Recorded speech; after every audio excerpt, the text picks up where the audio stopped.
Hola clase, quería explicarles lo que tienen que hacer para sus proyectos finales. Estamos en semana 9, entonces voy a revisar lo que tienen que hacer esta semana, pero además voy a explicar los proyectos finales, ¿no?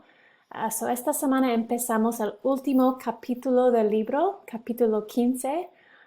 Vamos a enfocar en temas del subjuntivo y también el futuro y cláusulas de escapar y cláusulas de tiempo. Bien.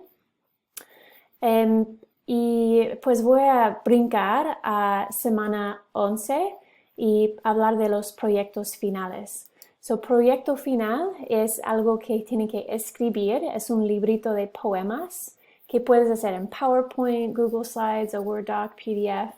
Hay ejemplos aquí, pero los requisitos necesitas tener el tema. Debes de escoger un tema que es interesante o difícil para ti. Y luego vas a escribir el librito o los poemas.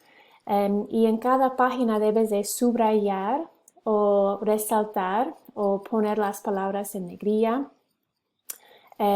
Y también debes de usar una foto o un dibujo en cada página o cada slide.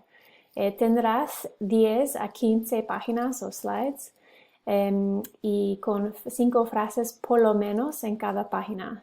Es la meta, ¿no? 5 frases en cada página. Y al final, en la última página del libro, debes explicar por qué escogiste el tema, lo que aprendiste o algo sobre el tema. Por ejemplo, tenemos, so these are some examples that I made, so they aren't that great, pero son ejemplos del futuro y también de poemas de la vida, que es ejemplos del subjuntivo, ¿bien? Hemos pasado mucho tiempo en el subjuntivo, el futuro también vamos a empezar. El futuro es el tema que escogí. En cada página you can see there's 5 sentences. You can see the topic that I chose underlined, él trabajará. It's used at least once with 5 sentences, tendrán, será. I kind of skipped ahead, I didn't do 10 to 15 pages. But then again, you can see the last slide, I have an explanation of the future tense. Se usa para decir cosas que pasarán con confianza.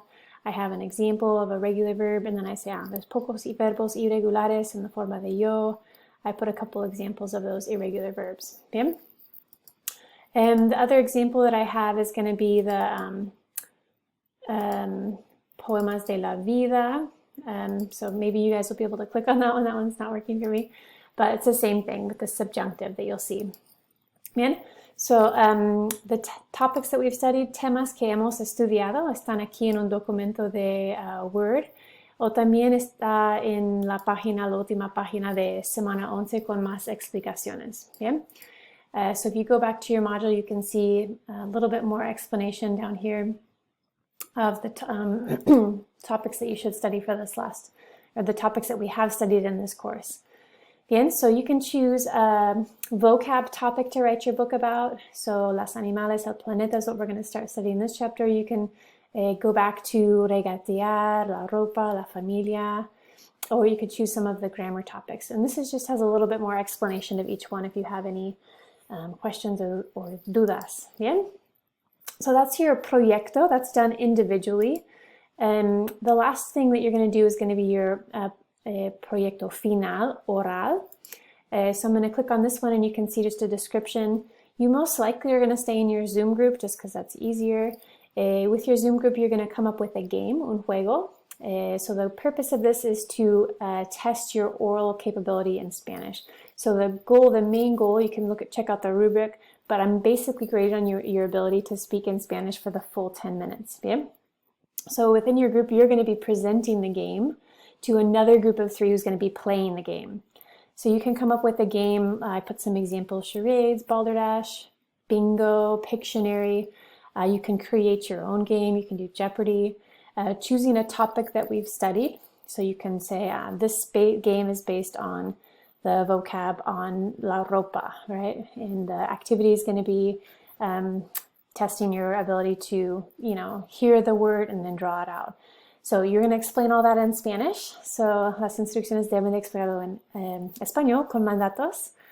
And then, of course, you're going to play the game. Before you play the game, you might want to repasar la materia por unos minutos. Because maybe the people playing it haven't reviewed this material for a while. So that might be a good idea to do that. Bien, so this is up there antes del 8 de marzo. So in a week, you should text or you should email me who's going to be in your group and what you're going to present on. And then once I get all that information, I'm going to assign you to another group that you're going to present to. Okay?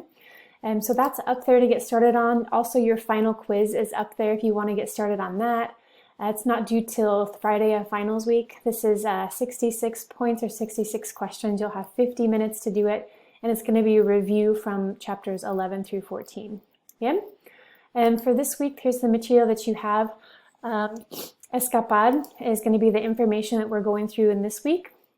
And this is going to introduce you to some cláusulas de propósito. So different from the subjunctive that we've studied before. These cláusulas, en caso de que, sin que, con tal de que, antes de que, siempre requiere el subjuntivo. So a lot of the activities you're going to do is going to have antes de que llueva, quiero nadar en la piscina.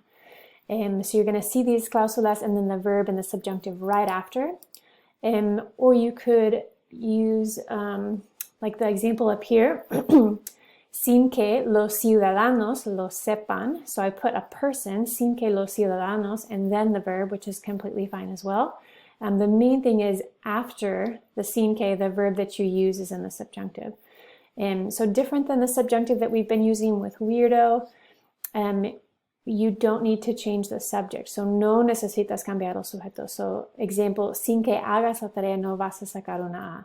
There's no change in subject there. So all the rules are going to be different for using this. So as you start these activities this week, this is the main one that you're going to be focusing on, right? And as you go through the play posits this week, you're going to get more practice with those as well. And then you have the future tense. We'll just glance at this really quick. There's only a few irregulars in the future tense. So los verbos, you can see las explicaciones. These are los irregulares. Hay pocas. Y luego actividades para practicar. So all this information, of course, is up there for you to practice. It's not required, but it's up there to practice and to get a little bit more explanation of the material that's going to be on your play posits and in your quizzes as well. Muy bien, es todo. Si tienes alguna duda o pregunta, me mandas un email o me pides horas de oficina. Muy bien, gracias.